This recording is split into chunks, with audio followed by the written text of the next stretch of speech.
ಧರ್ಮಸ್ಥಳ ಬುರುಡೆ ಪ್ರಕರಣಕ್ಕೆ ಸಂಬಂಧಪಟ್ಟಂತೆ ಮತ್ತೊಂದು ಸೀಕ್ರೆಟ್ ರಿವೀಲ್ ಆಗ್ತಾ ಇದೆ. ಹುಜ್ರೆ ಹಳ್ಳಿಮನೆ ಹೋಟೆಲ್ನಲ್ಲೂ ಕೂಡ ಷಡ್ಯಂತ್ರ ಸಭೆ ನಡೆದಿತ್ತು ಅನ್ನುವಂಥ ವಿಚಾರ ಗೊತ್ತಾಗ್ತಾ ಇದೆ. ವಿಠಲ್ಗೌಡ ನೇತೃತ್ವದಲ್ಲಿ ಬುರುಡೆ ಗ್ಯಾಂಗ್ ಮೀಟಿಂಗ್ ಅನ್ನ ಮಾಡಿತ್ತು. ಚಿನ್ನಯ್ಯ, ಗಿರೀಶ್ ಮಟ್ಟಣ್ಣವರ ಜೊತೆಗೆ ವಿಠಲ್ಗೌಡ ಚರ್ಚೆಯನ್ನ ನಡೆಸಿದ್ರು ಈ ಹೋಟೆಲ್ನಲ್ಲಿ ಅನ್ನೋದು ತನಿಖೆಯ ಸಂದರ್ಭದಲ್ಲಿ ಗೊತ್ತಾಗ್ತಾ ಇದೆ. ಎಸ್ಐಟಿ ವಿಚಾರಣೆಯ ಸಂದರ್ಭದಲ್ಲಿ ಹಳ್ಳಿಮನೆ ಮೀಟಿಂಗ್ ವಿಚಾರವನ್ನ ಚಿನ್ನಯ್ಯ ಬಾಯ್ಬಿಟ್ಟಿರೋದು. ಈಗಾಗಲೇ ಹಳ್ಳಿಮನೆ ಹೋಟೆಲ್ನಲ್ಲೂ ಕೂಡ ಪ್ರಕರಣಕ್ಕೆ ಸಂಬಂಧಪಟ್ಟಂತೆ ಮಹಜರನ್ನ ನಡೆಸಲಾಗಿದೆ. ಎಸ್ಪಿ ಸೈಮನ್ ನೇತೃತ್ವದಲ್ಲಿ ಸ್ಥಳ ಮಹಜರನ್ನ ಅಲ್ಲೂ ಕೂಡ ನಡೆಸಲಾಗಿದೆ. ಹಳ್ಳಿ ಮನೆಯಲ್ಲಿ ಮೀಟಿಂಗ್ ಸ್ಪಾಟ್ ಅನ್ನ ಚಿನ್ನಯ್ಯ ತೋರಿಸಿರೋದು. ರೆಸಾರ್ಟ್ನಲ್ಲೇ ಉಳ್ಕೊಂಡಿದ್ದಂತಹ ಈ ಷಡ್ಯಂತ್ರ ಗ್ಯಾಂಗ್, ಷಡ್ಯಂತ್ರದ ರೂಪುರೇಷೆಯ ಬಗ್ಗೆ ಸಭೆಯನ್ನ ಇದರ ಸೂತ್ರಧಾರರು ನಡೆಸಿದ್ರು. ಈ ವಿಚಾರವಾಗಿ ಮಾಹಿತಿಯನ್ನ ಎಸ್ಐಟಿ ಅಧಿಕಾರಿಗಳು ಈಗ ಕಲೆ ಹಾಕಿದ್ದಾರೆ. ಈಗಾಗಲೇ ಹೋಟೆಲ್ನಲ್ಲಿ ಸ್ಥಳ ಮಹಜರನ್ನ ಕೂಡ ನಡೆಸಲಾಗಿದೆ. ಎಲ್ಲಿ ಕೂತ್ಕೊಂಡು ಯಾವ ರೀತಿಯಾಗಿ ಚರ್ಚೆಯನ್ನು ಮಾಡಿದ್ರು ಅನ್ನುವಂಥ ವಿಚಾರವನ್ನ ಸ್ಥಳ ಮಹಜರು ಮಾಡುವಂತಹ ಸಂದರ್ಭದಲ್ಲಿ ಚಿನ್ನಯ್ಯ ಎಸ್ಐಟಿ ಅಧಿಕಾರಿಗಳಿಗೆ ಮಾಹಿತಿಯನ್ನು ಕೊಟ್ಟಿದ್ದಾರೆ ಅನ್ನೋದು ಕೂಡ ಗೊತ್ತಾಗ್ತಾ ಇದೆ. ಚಿನ್ನಯ್ಯ, ಗಿರೀಶ್ ಮಟ್ಟಣ್ಣವರ ಜೊತೆಗೆ ವಿಠಲ್ಗೌಡ ಈ ಹೋಟೆಲ್ನಲ್ಲಿ ಚರ್ಚೆಯನ್ನ ನಡೆಸಿರೋದು. ಹಳ್ಳಿ ಮನೆ ಹೋಟೆಲ್ನಲ್ಲಿ ನಡೆದಿರುವಂತಹ ಈ ಗೌಪ್ಯ ಮೀಟಿಂಗ್, ಎಸ್ಐಟಿ ವಿಚಾರಣೆಯ ಸಂದರ್ಭದಲ್ಲಿ ಈ ಮಾಹಿತಿಯನ್ನ ಚಿನ್ನಯ್ಯ ಹಂಚಿಕೊಂಡಿದ್ದಾರೆ.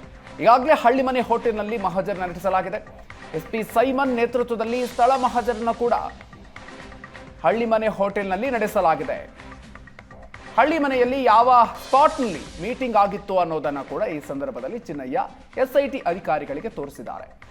ರೆಸಾರ್ಟ್ನಲ್ಲಿ ಈ ಗ್ಯಾಂಗ್ ಉಡ್ಕೊಂಡಿತ್ತು, ಷಡ್ಯಂತ್ರದ ರೂಪುರೇಷೆಯ ಬಗ್ಗೆ ಇಲ್ಲಿ ಸಭೆಯನ್ನ ನಡೆಸಲಾಗಿತ್ತು ಅನ್ನೋದು ಗೊತ್ತಾಗಿದೆ. ಈ ಬಗ್ಗೆ ಸಂಪೂರ್ಣವಾಗಿರುವಂತಹ ಮಾಹಿತಿಯನ್ನ ಎಸ್ಐಟಿ ಅಧಿಕಾರಿಗಳು ಕಲೆ ಹಾಕಿದ್ದಾರೆ. ಹೆಚ್ಚಿನ ಡೀಟೇಲ್ಸ್ ಕೊಡ್ತಾರೆ ನಮ್ಮ ಪ್ರತಿನಿಧಿ ಶಶಿಧರ್. ಇದೀಗ ಈ ಬುರುಡೆ ಗ್ಯಾಂಗ್ ಏನಿದೆ ಇದು ಎಲ್ಲೆಲ್ಲಿ ಮೀಟಿಂಗ್ಗಳನ್ನು ಮಾಡಿದೆ ಅನ್ನುವಂಥ ವಿಚಾರ ಕೂಡ ತನಿಖೆಯ ಸಂದರ್ಭದಲ್ಲಿ ಗೊತ್ತಾಗ್ತಾ ಇದೆ. ಇದರಲ್ಲಿ ಈ ಒಂದು ಹಳ್ಳಿ ಮನೆ ರೆಸ್ಟೋರೆಂಟ್ ಅಲ್ಲೂ ಕೂಡ ಮೀಟಿಂಗ್ ಆಗಿತ್ತು ಅನ್ನುವಂಥ ವಿಚಾರ. ಸೊ ಇದಕ್ಕೆ ಸಂಬಂಧಪಟ್ಟಂತೆ ಏನೆಲ್ಲ ಡೀಟೇಲ್ಸ್ ಈ ಹಂತದಲ್ಲಿ ಸಿಗ್ತಾ ಇದೆ? ಹಳ್ಳಿ ಮನೆಯಲ್ಲಿ ಒಂದು ಹಂತದ ಮಹಜರು ಆದಾಗ ಇದು ಯಾಕೆ ಅನ್ನೋದ್ರ ಬಗ್ಗೆ ಸಾಕಷ್ಟು ವಿಚಾರಗಳು, ಸಾಕಷ್ಟು ಸಂಶಯಗಳು ಇತ್ತು. ಇಲ್ಲಿ ಮೀಟಿಂಗ್ ಆಗಿತ್ತು ಅನ್ನೋದು ಅಲ್ಲೇ ಮಹಜರು ಆಗ್ತಾ ಇದ್ದಾಗೆ ಕನ್ಫರ್ಮ್ ಆಗಿತ್ತು. ಆದರೆ ಆ ಮೀಟಿಂಗಿನ ಮೂಲ ಯಾವುದು ಅಂದರೆ ಇದೇ ಬುರುಡೆ ಅನ್ನುವಂಥದ್ದು ಈಗ ಸ್ಪಷ್ಟ ಆಗ್ತಾ ಇದೆ. ವಿಠಲ್ಗೌಡನಿಗೆ ಈತನ ಪರಿಚಯ ಇತ್ತು ಚಿನ್ನಯ್ಯಂದು. ಸೊ ಆತ ಇದನ್ನು ಗಿರೀಶ್ ಮಟ್ಟಣ್ಣನವರು ಮತ್ತು ತಂಡದವರಿಗೆ ಪರಿಚಯ ಮಾಡಿಕೊಳ್ಳುವುದಕ್ಕೆ ಹಳ್ಳಿ ಮನೆಯನ್ನು ಆಯ್ದುಕೊಳ್ತಾನೆ. ಸೊ ಆ ಹಳ್ಳಿ ಮನೆಯಲ್ಲೇ ಇವರ ರಹಸ್ಯ ಸಭೆ ಆಗಿತ್ತು ಅನ್ನುವಂಥದ್ದು. ಈ ಒಂದು ಸಭೆಯ ನಂತರ ವಿಠಲ್ಗೌಡ ಅಂತರವನ್ನು ಕಾಯ್ದುಕೊಳ್ತಾ ಹೋಗ್ತಾರೆ. ಆ ಪ್ರಕರಣದಲ್ಲಿ ಎಲ್ಲೂ ಅವರು ಉತ್ಖನನ ಮುಗಿದು ಚಿನ್ನಯ್ಯನ ಅರೆಸ್ಟ್ ಆಗಿ ನಿನ್ನೆ ಮೊನ್ನೆ ತನಕ ಎಲ್ಲೂ ಪಿಕ್ಚರ್ ಅಲ್ಲೇ ಇರುವುದಿಲ್ಲ. ಆದರೆ ವಿಠಲಗೌಡ ಇವರನ್ನ ಪರಿಚಯ ಮಾಡಿಕೊಟ್ಟು ಆ ಒಂದು ರಹಸ್ಯ ಸಭೆ ಆಗಿರುವಂತಹದ್ದು ಈ ಹಳ್ಳಿ ಮನೆಯಲ್ಲಿ ಅನ್ನುವಂಥದ್ದು ಈಗ ಕನ್ಫರ್ಮ್ ಆಗ್ತಾ ಇದೆ. ಏನು ಮಹಜರಾಗಿತ್ತು ಮೊನ್ನೆ, ಆ ಮಹಜರಾಗುವ ಸಂದರ್ಭದಲ್ಲೂ ಕೂಡ ನಾವು ಗಮನಿಸಿದ್ದೆವು.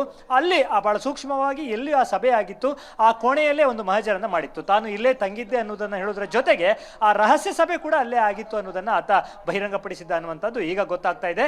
ವಿಠಲಗೌಡನಿಗೆ ಚಿನ್ನಯ್ಯನ ಪರಿಚಯ ಮುಂಚಿತವಾಗಿಯೇ ಇತ್ತು. 2014ರ ಒಂದು ಸಂದರ್ಭದಲ್ಲಿ ಚಿನ್ನಯ್ಯ ಅಲ್ಲಿಂದ ಹೋಗಿದ್ರು ಕೂಡ ನೇತ್ರಾವತಿ ಸ್ನಾನಘಟ್ಟದ ಪರಿಸರದಲ್ಲಿ ವಿಠಲಗೌಡರ ಹೋಟೆಲ್ ಇರುತ್ತೆ. ಅಲ್ಲಿಗೆ ರೆಗ್ಯುಲರ್ ಆಗಿ ಚಿನ್ನಯ್ಯ 2014ನೇ ಇಸ್ವಿವರೆಗೂ ಬರ್ತಾ ಇದ್ದ. ಆ ನಂತರದಲ್ಲಿ ಉಜಿರೆಯಲ್ಲಿ ಆತ ಕೆಲಸಕ್ಕೆ ಸೇರಿಕೊಂಡಂತಹ ಸಂದರ್ಭದಲ್ಲಿ ಮುಖಾಮುಖಿ ಆಗುತ್ತೆ ವಿಠಲಗೌಡರ ಜೊತೆಗೆ. ಸೊ ಆ ಸಂದರ್ಭದಲ್ಲಿ ಚಿನ್ನಯ್ಯನ ಪರಿಚಯ ಆಗುತ್ತೆ.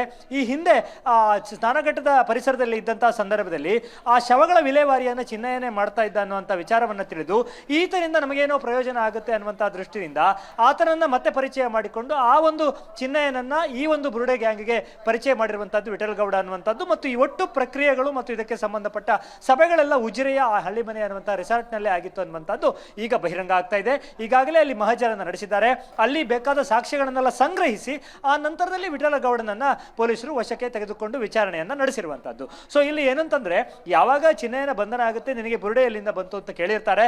ಆ ಸಂದರ್ಭದಲ್ಲೇ ಆತ ವಿಠಲಗೌಡರ ಹೆಸರನ್ನು ಹೇಳಿದ್ರೂ ಕೂಡ ಪೂರಕ ಸಾಕ್ಷ್ಯಗಳನ್ನ ಹಂತ ಹಂತವಾಗಿ ಬಿಲ್ಡಪ್ ಮಾಡ್ತಾ ಏನು ಅಭಿಷೇಕನ ಒಂದು ವಿಚಾರಣೆ, ಅಲ್ಲಿ ಸಿಕ್ಕಿದಂತಹ ಮಾಹಿತಿಗಳು, ಆ ನಂತರದಲ್ಲಿ ಜಯಂತನ ವಿಚಾರಣೆ, ಅಲ್ಲಿ ಸಿಕ್ಕ ಮಾಹಿತಿಗಳು, ಮುಂದೆ ಗಿರೀಶ್ ಮಟ್ಟಣ್ಣನವರ ವಿಚಾರಣೆ, ಅಲ್ಲಿ ಬುರುಡೆ ಎಲ್ಲಿಂದ ನಿಮಗೆ ಸಿಕ್ಕಿತು ಅನ್ನುವಂಥ ಮಾಹಿತಿಗಳು, ಇವೆಲ್ಲವನ್ನು ಕಲೆ ಹಾಕಿ ಮಹಜರನ್ನೆಲ್ಲ ಪೂರೈಸಿ ಆನಂತರ ವಿಠಲ್ಗೌಡರನ್ನ ಕರೆಸ್ಕೊಂಡು ಇದೆಲ್ಲ ಸತ್ಯನ ಸುಳ್ಳ ಅಂತ ಕೇಳುವಾಗ ಅವರು ಒಪ್ಪಿಕೊಳ್ಳಲೇಬೇಕಾಗುತ್ತೆ.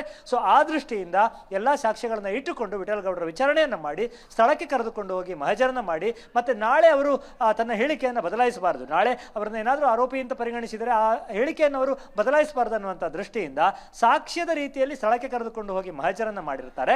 ಸೊ ಇನ್ನು ಇವತ್ತು ವಿಠಲಗೌಡರಿಗೆ ಒಂದು ತಾತ್ಕಾಲಿಕ ವಿರಾಮವನ್ನು ಕೊಟ್ಟಿದ್ದಾರೆ. ಮತ್ತೆ ನಾಳೆ ಹಿರಿಯ ಅಧಿಕಾರಿಗಳು ಬರುವವರಿದ್ದಾರೆ. ಇವತ್ತು SIT ಎಲ್ಲ ಅಧಿಕಾರಿಗಳು ಒಂದು ದಿನದ ಬಿಡುವನ್ನು ಪಡೆದಿದ್ದಾರೆ. ಸದ್ಯಕ್ಕೆ ಗಿರೀಶ್ ಮಂಡ್ರನವರು ಮತ್ತು ಜಯಂತನ್ನ ಇರಿಸಿಕೊಂಡು ವಿಡಿಯೋ ದಾಖಲೀಕರಣವನ್ನು ಮಾಡಿಕೊಳ್ಳಲಾಗ್ತಾ ಇದೆ. ದಯಾಮ ಸೇರಿದಂತೆ SP ದಯಾಮ ಅವರು ಸೇರಿದಂತೆ ಎಲ್ಲ ಅಧಿಕಾರಿಗಳು ಇವತ್ತು ಬಿಡುವನ್ನು ಪಡೆದಿದ್ದಾರೆ. ಈ ಒಂದು ತಾತ್ಕಾಲಿಕ ವಿರಾಮದ ನಂತರ ನಾಳೆ ಬಹಳ ಅಗ್ರೆಸಿವ್ ಆಗಿ ತನಿಖೆ ಆರಂಭ ಆಗುವುದಿದೆ. ಸೊ ಆ ಸಂದರ್ಭಕ್ಕೆ ಬೇಕಾದಂಥ ಎಲ್ಲ ಸಾಕ್ಷ್ಯಗಳನ್ನು ಕಲೆ ಹಾಕಿದ್ದಾರೆ. ನಾಳೆ ಯೂಟ್ಯೂಬರ್ ಅಭಿಷೇಕ್ಗೆ ಸಂಬಂಧಪಟ್ಟ ಎಲ್ಲ ಸಾಕ್ಷ್ಯಗಳನ್ನು ಅಂದರೆ ತಾಂತ್ರಿಕ ಸಾಕ್ಷ್ಯಗಳನ್ನು ತೆಗೆದುಕೊಂಡು ಬರುವುದಕ್ಕೆ ಹೇಳಿದ್ದಾರೆ. ಮತ್ತೊಂದು ಕಡೆಯಿಂದ ಕೇರಳದಿಂದ ಮನಾಫ್ ಕೂಡ ಬರಬೇಕಾಗುತ್ತೆ. ಆತನ ವಿಚಾರಣೆ ಕೂಡ ನಡೆಯುವಂತಹದ್ದಿದೆ. ಆತ ಕೂಡ ಒಬ್ಬ ಯೂಟ್ಯೂಬರ್, ಅವನಿಗೂ ಕೂಡ ಹಾಜರಾಗಬೇಕನ್ನುವಂತಹ ಸೂಚನೆಯನ್ನು ಈಗಾಗಲೇ ಕೊಟ್ಟಿದ್ದಾರೆ. ಅದರ ಜೊತೆಗೆ ವಿಠಲಗೌಡರ ವಿಚಾರಣೆ ಮುಂದುವರಿಯುತ್ತೆ, ಮಟ್ಟಣ್ಣನವರ ವಿಚಾರಣೆ ಮತ್ತು ಜಯಂತ್ ವಿಚಾರಣೆ ನಾಳೆಯ ದಿನ ಬಹಳಷ್ಟು ಅಗ್ರೆಸಿವ್ ಆಗಿ ಮುಂದುವರಿಯುವಂಥ ಎಲ್ಲ ಸೂಚನೆಗಳಿವೆ. ಎಲ್ಲ ಸಾಕ್ಷ್ಯಗಳನ್ನು ಕಲೆ ಹಾಕಿದ ನಂತರ ಮತ್ತೆ ಬಂಧನದ ಸರಣಿಗಳು ಆರಂಭ ಆಗಬಹುದು ಅನ್ನುವಂಥ ನಿರೀಕ್ಷೆ ಸದ್ಯಕ್ಕೆ ಕಂಡು ಬರ್ತಾ ಇದೆ. Madhukar. Okay, thank you Shashidhar ಡೀಟೇಲ್ಸ್ಗೆ.